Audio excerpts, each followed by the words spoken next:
Today, I want to talk about winning. Yeah, okay, so today I want to talk about winning. Thank you.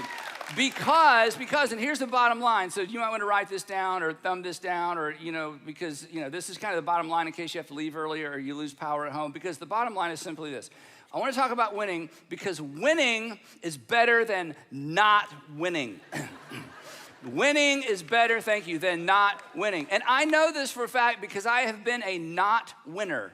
Okay, being a not winner started for me in the 8th grade when I tried out for 8th grade basketball at Tucker High School, and I got cut at the last night. There were I think everybody in the 8th grade went out for 8th grade basketball, boys basketball. And at Tucker High School at the time, high school was 8th through 12th grade, not 9th through 12th grade. I don't know why they did it that way. We didn't have middle school. Anyway, I got cut from the team, and it was so traumatic for me. I've told somebody this story. I'm not exaggerating. I never tried out for anything again for the rest of my life to this very day. I have never, ever entered any kind of competitive thing that I thought I could get cut from. It was so traumatic. Now, I've assumed all these years that I was just a coward. And then along came the Enneagram. Any Enneagram fans in the house? I got some, yeah. All the 8s raised their hand and, the 7. Anyway, so what I discovered was I'm not a coward, I'm a 5. On the Enneagram. And 5s on the Enneagrams, we don't like to do anything that we're not sure we can succeed at. So God made me this way. So anyway, it helped my self-esteem to know I'm not a coward. This is just the way I'm wired. I don't like to do anything I can't succeed at. I was reminded of this some years later after I was married, and we would go on vacation with Sandra's family, and they would always want to play have a day of golf, like the whole family goes and plays golf, all the guys, of course. And of course, I didn't play golf. In fact, in my whole life, up to this day, I have played 5 rounds of golf, not like in a weekend, like in a lifetime, okay? So you can imagine how good I wasn't. And so I would always say, no, you guys go ahead. I'll just stay here and build sandcastles with the kids and the girls. I don't want to go. So finally I'm thinking, okay, this is ridiculous. So I went, it was terrible. The next summer I went, it was terrible. So the third summer and the last summer, I'm like, I really don't want to do this. I just feel horrible. And so my father-in-law, I think to help me, said, hey, why don't we all go to the driving range the night before we have our family golf tournament? Like, that's going to help me. So we all go to the driving range, and it's dark. We got there late, it's night, and of course it's kind of lit up. And so honestly, and for those of you who play golf, forgive me if I don't even know how to say this correctly, I was hitting grounders. Is that a golf term? Okay, I was hitting I know it's a baseball. I was hitting grounders. You know what I mean by a grounder? Like they were just staying on the ground. Okay, I was hitting grounders with the golf club, the golf bat. Anyway, and there was a young lady in front of me, and she was hitting her golf balls into outer space. They were disappearing into the dark, into the night sky, and I think they're circling the earth. I mean, it was amazing. So when she finished her bucket of balls, it's kind of weird, I know. I said, excuse me, can I ask you a question? She turned around. I said, how old are you? I said, in fact, I said, I know this is creepy. How old are you? She said, I'm 14.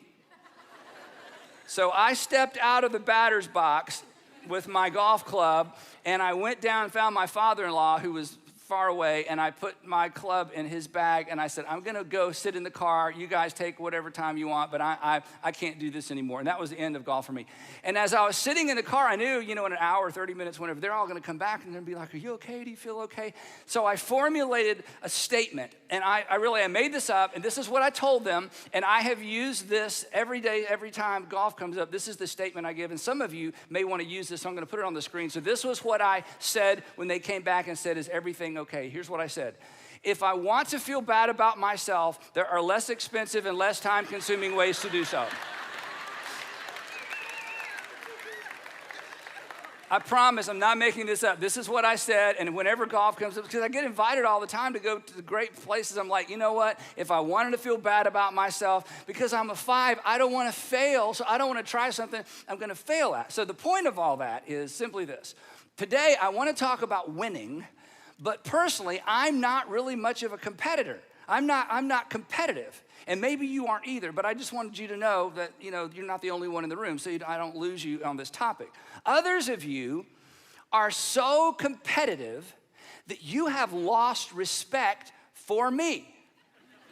Because you're so competitive. It's like, you are such a loser. I mean, what? You know, because you're so competitive. When you were a child, you were the one that wanted to finish all your food the fastest, and your parents were like, slow down. I was like, no, everything in your life has been a race. Everything's a race. Everything's competitive. You always have to win. Because, you know, in my mind, I hear a little voice. My little voice says this: hey, you can't win, so why try? That's what I hear. What you hear is, winning is everything, try anything. Winning is everything, try anything. So you rise to the challenge. You're willing to do new stuff. It's amazing. You scare me a little bit, but it's amazing. And I understand this. I have 3 kids, and all 3 of my kids, they're not like me. They try everything. My sons are so competitive, and I wish I was more like that. But the point is, regardless of where you are on the spectrum, like me, hey, if I can't win, why try? Or, hey, I'll try anything once and I'll compete because it's just you know, you just love the game and you are in the habit of making the game out of everything. Regardless, winning is important because winning is better than not winning, especially in the arena that matters most. And the arena that matters most, of course, is your life, which leads me to a question that I want to leave you with today, that I hope you'll wrestle with a little bit. For some of you, and I can attest to this because this is true for me, this could actually be a life-changing question. I'm not exaggerating. You'll see in just a minute.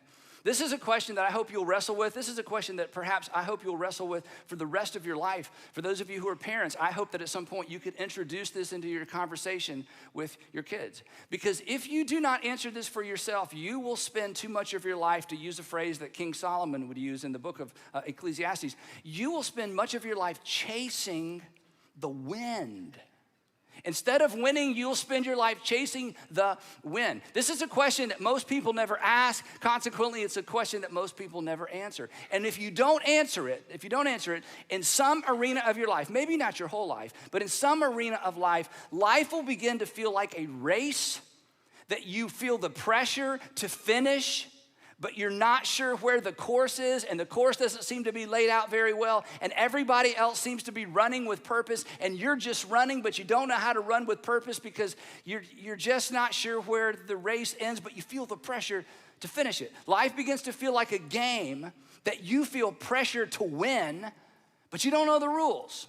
And everybody else seems to know the rules, and they seem to feel like they're winning, and you feel the pressure to play this game, but you're just not sure what the rules are. And here's the question I want to introduce and ask you to think about. What's the win? What's the win? It's difficult in any arena of life to know that you're winning if you've never identified the win. What's the win relationally? If you're in a relationship, what's the win for that relationship? You're in a serious relationship, you're dating somebody, maybe you're close to being engaged, maybe you're newlywed, been married for a while. But what's the win? I mean, you're in love. I mean, that's great, but you didn't have much control over that, right? You just fell into that. But now what's the win? Financially. I mean, all of us think about money, and we think about money all the time, every day. We're trying to make as much as we can and save some, but what's the win?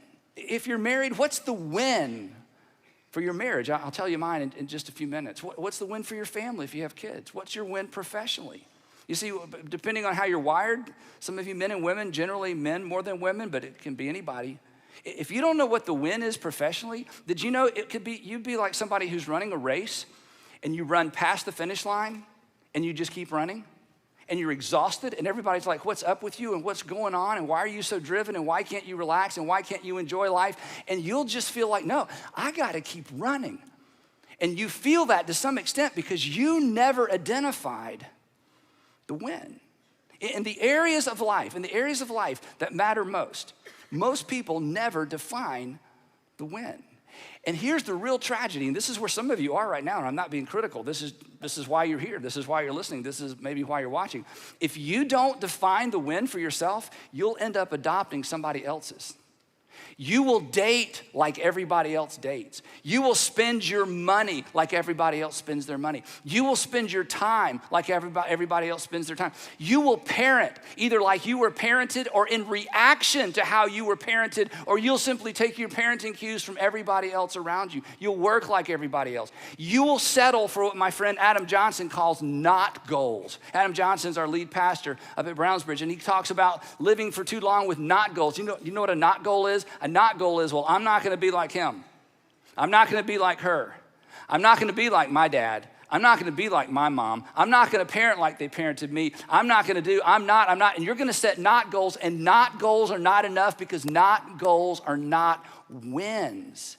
And you will be inclined, and we've all been there, you'll be inclined to blame and compare yourself through life, especially when you begin to feel like, and you may not use this term, but you have some term that parallels it. When you begin to feel like in any arena of life you're not winning, you'll blame and you'll compare. And the problem may be you never decided what a win was to begin with. So, what's the win? What's the win? If you don't know what the win is, it's hard to tell if you're winning. And let me ask it this way. What's the win in this season? Because in every season of life, there are different wins. I've shared this with some of you before. When I was in my late 20s, I read a book that challenged me to think deeply about my character, to think deeply about who I was. And I wasn't thinking in terms so much of a win. I wasn't using that word, but it's exactly what it challenged me to do. It challenged me to think about, Andy, what is the win for you as it relates to who you are, the person that you want to become? And so I went through a little exercise and I came up with 7 words. And I wrote down these 7 words and I decided I want these 7 words to define me. If I get to the end of my life and people stand up at my funeral to talk about me and they describe me as any one of these 7 words, that will be a win. That will be a finish line. I will have lived my life in such a way that I was the person that I always wanted to become. So I wrote down 7 words. Now you think, well, that's kind of silly. I don't want to do that. You don't have to do that. But let me just say something real quick before I move on. Did you know that when people think about you, words come to mind? Did you know that when your brother-in-law or your brother, your sister-in-law, your husband, your wife, your kids, your grandkids, did you know that when you come to mind, words come to mind? And the reason you know this is because when you think of other people, words come to mind. He's so, she's such a, they're so, he always, she. When you come to mind, words come to mind. Have you ever given any thought to what you want those words to be? Wouldn't that be a win to decide ahead of time and to order your life and to order your conduct and to order your character in such a way that you define the win for who you are and who people perceive you to be? If you're a newlywed or you've been into marriage maybe 2 or 3 years, what's the win? Now, I'm gonna share what Sandra and I's marriage win is, and I don't want you to snicker, okay? Because we came up with this early into marriage, all right? I just wanna let you know. So it's a little idealistic, it's a little corny, so the proper response is not to laugh, the proper response is to go, oh. In fact, let's just practice, ready? Oh, okay, that was girls, okay? Guys too, ready? Everybody's gonna be like, oh, yeah, that's so precious. Okay, so we hadn't been married long, but 3 days ago, I was talking to Sandra and I said, hey, I'm gonna share this corny little statement that we've used all these years. Is it okay? And we both kind of laughed, but you know what? 30 years in, we've been married 30 years, it's still the thing. It's still the win for us. And I'm not suggesting you adopt it. I'm just suggesting if you're married, what's the win? The win isn't, well, we never got divorced. Wow. I mean, in our culture, that's kind of a win, right? Right? I mean, we just gutted it out, I hate to see her coming, but by God, that's not the win, right? Nobody, you didn't stand at the altar and say, anyway, we kind of do, till death do us part. That's such an awful thing, till death do us part. It's like, wow, I'm looking forward to that. So anyway, so here's our statement, okay? It's corny. We were young, foolish. Hey, we still talk in these terms. Our win, we decided, was to always want to be where the other person is. Thank you. Oh, shucks. I know, and that's great. Yeah, we just decided, you know what? I mean, this isn't complicated. We didn't have a verse or a scripture or something from Psalms, and nothing embroidered. It was just, hey, you know what? If at every season of our life, I want to be where you are and you want to be where I am, that's a win. So what would happen is from time to time, this is how I would ask Sandra how we were doing with her. I would say, hey, I know this is corny, okay? This is just us. You don't have to mimic this. I would say, hey, do you still like it when you hear my car pull in the driveway at the end of the day? Then we had a garage. Then I would say, hey, do you like it when you hear the garage door opening? And sometimes she would say to me, you know what, I still love it when I hear the garage door opening. And that was her way of saying, you know what, I still like being with you. And then she would ask me this. She would say, hey, Andy, Do you still like being at home more than you like being at work? Do you like being at home? Do you still like being at home more than you like being at work? So for us, we decided the win wasn't money. The win wasn't, the win was just, if 10 years in, 20 years in, 30 years in, I still want to be where you are and you still want to be where I am. I mean, you may come up with a better one. That's a pretty good one. The point is, you need one. Because in marriage, it's so complicated, it's so emotional, it's so busy, right? Hey, for those of you who are parents, what's your win for parenting? Let me tell you what it shouldn't be. And again, I'm kind of sticking my nose in your business. If you're, and most parents don't ever write anything down. I mean, once you're a parent, who has time to write anything down, right? You can't find anything. So the win for parenting for a lot of parents by default, because they don't think about it, is perfectly behaved kids. I just want my kids to behave. I just want my kids to behave. Now, you don't write that down, because when you write it down, it seems so shallow. But in terms of how you spend your time with your kids and what you say to your kids, if you're not careful, you will parent toward behavior modification. You will parent toward, behavior control. And when they get out of control, you're just gonna put them in timeout, because that's the easiest thing to do. We never, ever use timeout as a discipline in our family. That's a subject for another day. But because we had a different goal. And the goal for parenting, in my opinion, shouldn't just be perfectly educated kids. They're perfectly behaved and they're perfectly educated, and then we perfectly didn't see them very much after that because they didn't want to come back to our perfect home. Or I don't know how that works. So perfectly educated kids, we want our kids to be educated, we want them to behave. But just, if you would just spend some time as parents thinking, okay, so when they're gone and we're looking back on this whole thing, what's the win? Because you are, whether you know it or not, parents, you are parenting in a direction. You are. So Sandra and I, we came up with a statement. I know, again, you don't have to adopt ours. Andrew, our oldest, was in a car seat. That's how young he was. We were on our way to family vacation where I was deciding whether or not to play golf. Yes, the same vacation. And Andrew's in the back seat, and we're talking about, should we, what do we do? We don't know what we're doing, So we talked, and I loved the way her family acted with each other. Her family was very family-centric. There were 5 of them, the 3 kids and the parents, and they loved to be together. And I loved the fact that they loved to be together. When 4 of them were together, they would always call the 5th one and make fun of them for not being there. Sorry you're not here, you're missing out on a meal, you're missing out on that. I loved that. My family, not so much. We weren't that way. I loved it. So here's the statement that we came up with. This was our goal for parenting. Again, I don't have a Bible verse. This was just what we felt like the win was as parents. We wanted children who want to be with one another and with us when they no longer have to be.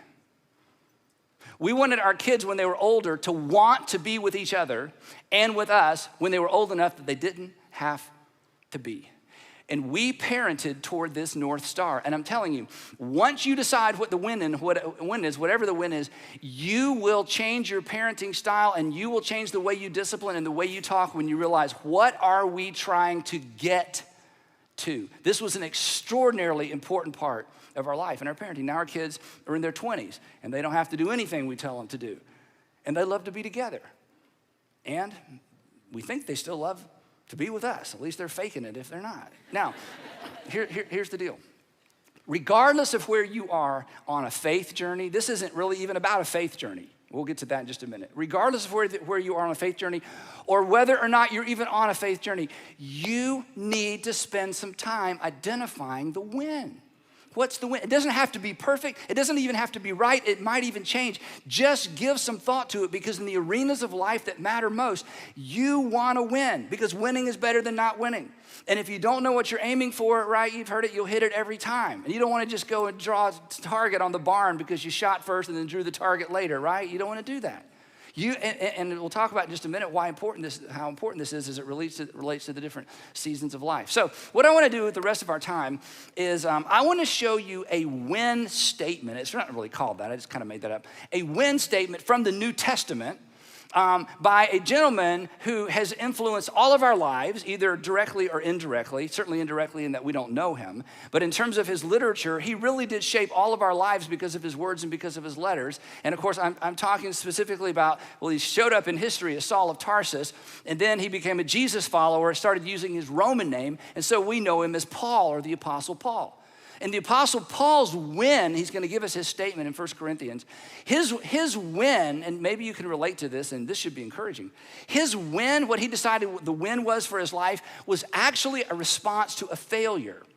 It was actually a response to a loss in his life, because he steps into history as someone who has decided to put out of business a Nazarene sect or a Nazarene cult that sort of revolved around this Nazarene rabbi named Jesus. He decided, I'm gonna put that out of business because it's disturbing the world order between the Jews and the Romans, and we can't let that happen, so we gotta put this thing out of business. So he started rounding up all the Christians and having them arrested. He had some of them tortured, tried to get many of them to abandon this Nazarene sect and go back to first century Judaism.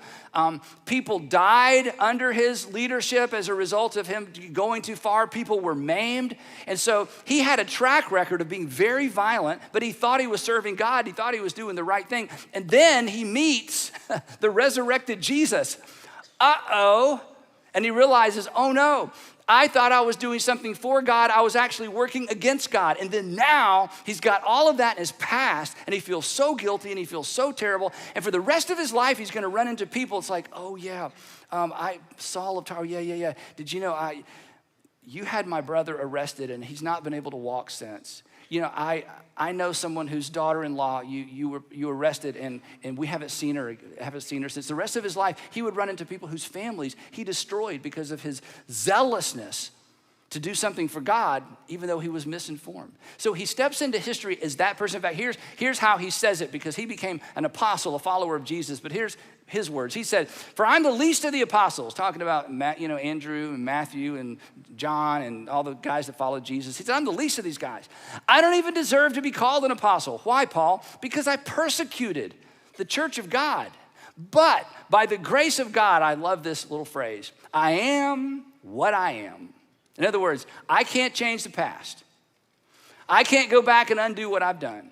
I am who I am with all that baggage and with all that stuff. I am what I am, and God's grace to me was not without effect. In other words, God did not waste his time coming after me. God did not waste his time revealing himself to me. God did not waste his time. Now I worked harder than all the rest of them. In other words, you know Matthew and you know John and James and Bartholomew. I mean, those guys are great, but I'm outworking all of them, and I feel like I need to outwork all of them because of what I did in the past. And sure enough, the letters that he wrote to the churches around the Mediterranean Rim, they shaped and continue to shape Western civilization. It's amazing. He's the one that introduced Jesus to the non-Jewish world. And in 1 Corinthians, he explains what the win for his life is. Now, I'm going to show it to you, but here's my point. My point is not that you would adopt or adapt his win. My point in showing you his win is what he says afterwards, because what he says afterwards gives us an insight into what we have to do if we want to win in the arenas of life that matter most. So here's his win statement, followed by the motivation or his approach afterwards. So here's what he says. I'll hit this quick.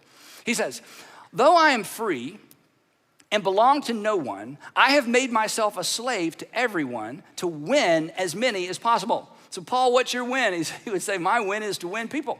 I want to convince Jewish people that Jesus is their Messiah, and I want to convince Gentile people that God has done something in the world on their behalf and through the person of Jesus. He says, so here's what I did. To the Jews, I became like a Jew to win the Jews. To which we would say, what do you mean you became like a Jew? You are a Jew. Paul would say, oh no, let me tell you what I mean. I mean, when I'm with Jewish people, I'm like a better Jew than any of them. Like I amp up the Jewishness. Like whatever makes them Jewish, I do it more. I out-Jew all the Jewish people. Why? He said, because I want to influence them. I want them to recognize, wow, you're like a great Jewish person. I mean, I thought I was doing well. You're doing better than me. And he says, because I want influence with these people. I want to win the Jews. To those under the law, I became like one under the law, though I myself am not under the law, talking about the Jewish law, so as to win those under the law, because some Gentiles had had sort of converted. They didn't use the term convert, but had basically converted to Judaism. To those not having the law, like us Gentiles, I became like one not having the law, though I am not free from God's law, but I am under Christ's law. I'll come back to that in a second. In this top statement, here's what he's saying. When I'm with the Gentiles, I eat like a Gentile. I drink like a Gentile. I dress like a Gentile. I walk like an Egyptian, talk like an Indian. Wherever I am, I can get along with anybody. I can become whatever I need to become. Why? Well, because I have a North Star. I have a win that defines my life. I want everyone to know what God has done in the world by sending Jesus. And then I love this phrase, though I'm not free from God's law, talking about the Sinai code, but I am under Christ's law. Now, this is a really important distinction we won't spend a lot of time on. But do you know what Christ's law is? When the Apostle Paul talks about Christ's law, he's talking about the single command that Jesus gave on the night of his last Passover when he said, I'm going to give you a new command, and here it is. You don't need 10. You just need one. As I've loved you, so you're to love one another. That was Christ's single law. Not the 10 commandments, the one commandment. And Paul said, I am under that command. That's why he gave up violence as a means to an end to further his cause. He said, I'm under Christ's law, so as to win those not having the law. Then he finishes up. To the weak, I have become weak to win the weak. I became all things to all people. Why? So that by all possible means, this guy was focused, wasn't he? By all possible means, which means I thought it through. I organized my life. I ordered my life. I organized my life, my time, my resources. I ordered and organized my life so that by all possible means I might save some. His win was to win people. But what comes next is for you and for me. What comes next is for you, whether you're a Christ follower or not, and what comes next is really for all of us. Because the Apostle Paul knew what we know intuitively. It is not enough to wish. It's not enough to want. It's not enough to desire. And so he now dips into this sports metaphor that the people in his context understood and that we understand to some extent. He goes right into this after saying, this is the win, that to win people, I'll do anything it takes to win people. And then he goes right into this next topic. It looks like he changes the subject. He says, do you not know, he asks these questions all the time. Do you not know that in a race, all the runners run, but only one gets the prize? To which we're like, yes. Paul, thank you. We know how a race works. Everybody lines up, everybody runs, one person finishes first, and that person gets the prize. So yes, why are you saying that? And let me tell you why he's saying it, and then I'll show you how he says it. Here's the point he's about to make. This is so powerful. Imagine if we lived this way. He said, in an athletic competition, the competition is obvious. In an athletic competition, the competition is obvious. In a race, they are lined up right beside you. You always know how you're doing in relationship to the competition. On the football field, they are lined up right in front of you. You always know how you're doing against the competition. And with a cheerleading squad, you know where you stand because they've just performed and now you have to perform. There's somebody ahead of you, there's somebody behind you, but you know where you stand with the competition. You can see your competition. But when it comes to winning in life, when it comes to winning in your marriage, when it comes to winning with your kids, when it comes to winning financially or dating or whatever, it's hard to tell, isn't it? It's just not as obvious. Consequently, we lack urgency. There's no scoreboard. There are no fans. There's no clock.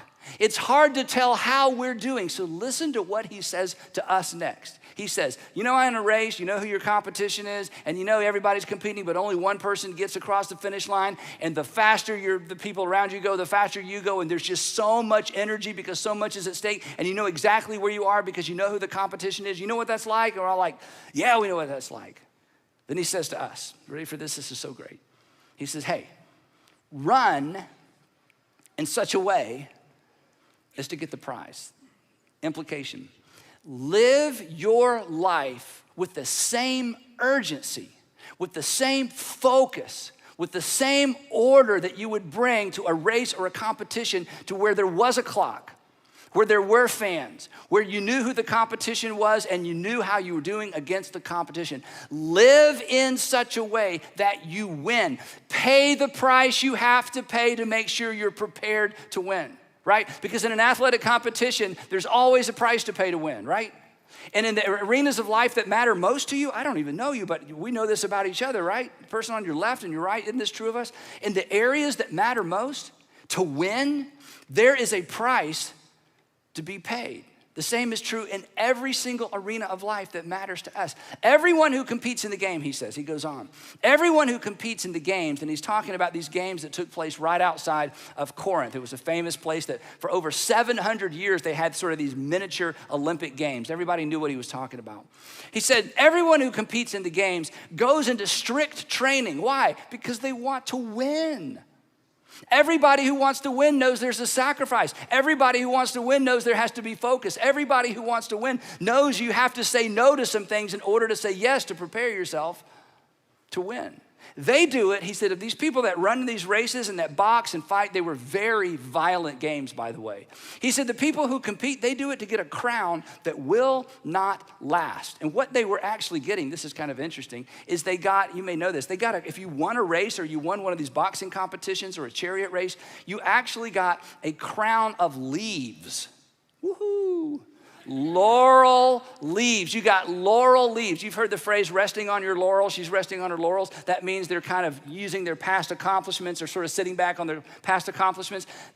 This is where that phrase came from. You got a laurel crown of leaves. And what would happen? Well, it looked great for the day and for a couple days and 3 days, but eventually it got brittle and it would crack and it would just go away. And Paul says, Think about the hard work a runner puts in. Think about the sacrifice a boxer puts in. Think about all the money spent to train horses. Think about all the effort that goes in to win a laurel crown that's not even gonna last. And then he speaks to those of you who are Jesus followers. And he speaks to me as a Jesus follower. He says, come on, think about the competition you're in. Think about what's at stake. But he includes us. But we, in terms of competing and winning in life, he says, we do it to get a crown that will last forever. And therefore, he says, this is so powerful. He says, look up here. He says, because of what's at stake, because I don't want to get to the end of my life and wonder if I won, because I don't want to get to the end of my life and wonder how did I do. He says, even though I can't see necessarily my competition, they're not lined up beside me or in front of me or waiting in line behind me, I run as if I can see them. He says, therefore, I do not run like someone running aimlessly.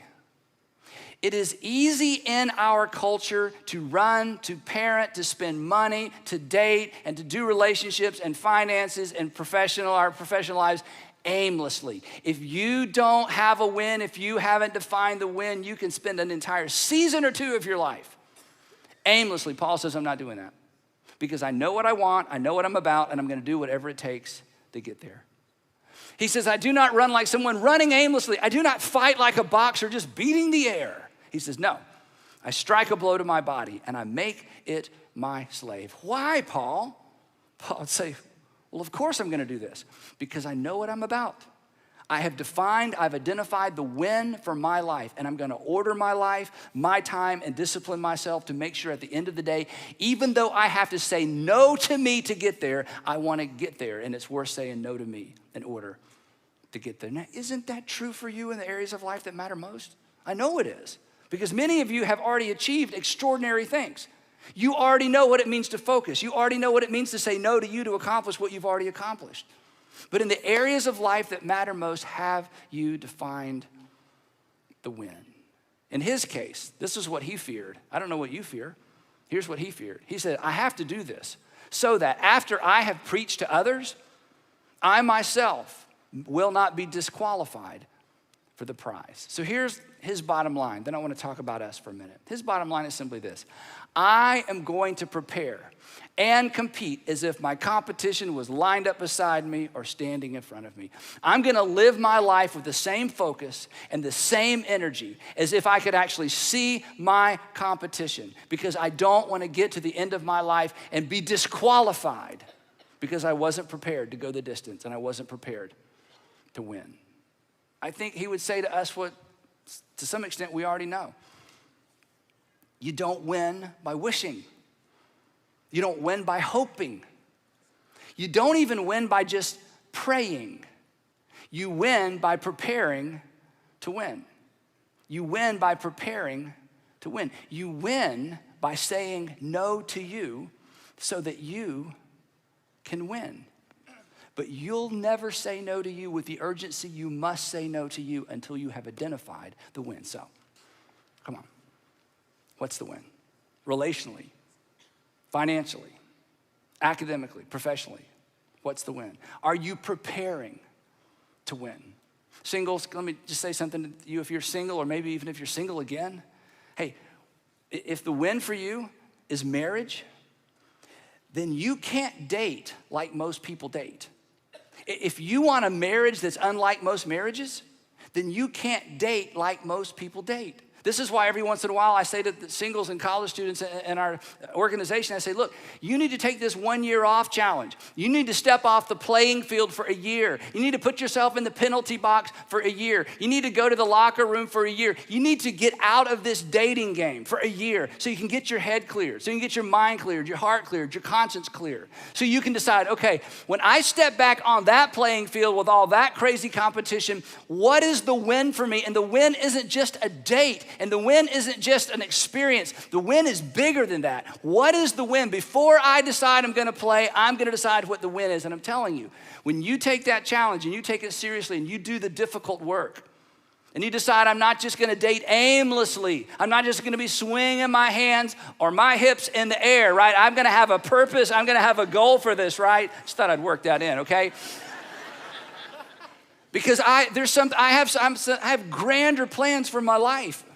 In my future. And I don't want my dating history to just repeat itself. So that's why I make that challenge. Why? Because if you don't know what the win is, you don't know what you're dating toward. For parents, let me just tell you, okay, on the other side of maybe where some of you are, you're gonna have to say no to some things to achieve your parenting goal once you decide what it is. Once you know what the win is, in fact, Sandra and I said this 1,000 times. Here's what we would say. No for now, but not forever. No for now, but not forever. No for now, but not forever. There are some things that we will do later that we are not going to do now because of what we think the win should be for our family. No, they're not wrong. They're not bad. We're not telling other families what to do or how to spend their time. But for this season, because we want to win with our kids, no for now, but not forever. And here's the thing, and you know this. You will find it so much easier to say no to you when you know what the win is. And until you know what the win is, you will find no compelling reason to say no to you. There's just not the urgency. Now, I'm almost done. At the risk of being a little bit over dramatic, okay? You only get one season. You only get to be in your 20s one time. You don't get to come back next fall and do your 20s again. You only get to do your 30s one time. You only get one first marriage. You only get to raise each of those kids one time. And the clock is running. And you have to decide. You have to decide what life is going to look like for you and what you want the win to be. And if you don't decide, life and culture and the people around you are going to decide for you. And remember this, and you know this, remember though, when you win in the arenas of life that matter most, you're not the only person that wins. The people closest to you win as well. And when you lose, they lose as well. Now, if you're not a Christian or not a Jesus follower, I hope this has been helpful. I hope this has been inspiring. I hope that you'll go home and, come up with some wins, and you can, because again, this isn't a Christian thing. This is just a thing. We just found a model or an example in the New Testament. But if you're a Christian, if you're a Jesus follower like me, you're somebody who said, I have decided to follow Jesus. I don't get it perfect. Sometimes it kind of looks like this, but I'm doing my best to follow Jesus. This isn't just meant to be inspiring. This isn't optional, because we have something in common with the Apostle Paul, right? He said, everyone who competes in the games goes into strict training. They do it for a crown that will not last. But if Jesus was correct, and I think he was. Remember, if somebody predicts their own death and resurrection and pulls it off, you just go with whatever that person says, okay? So if Jesus was correct, our lives, and this is good news, this is an invitation. If Jesus was correct, our lives are not bookended by a birth certificate and a death certificate.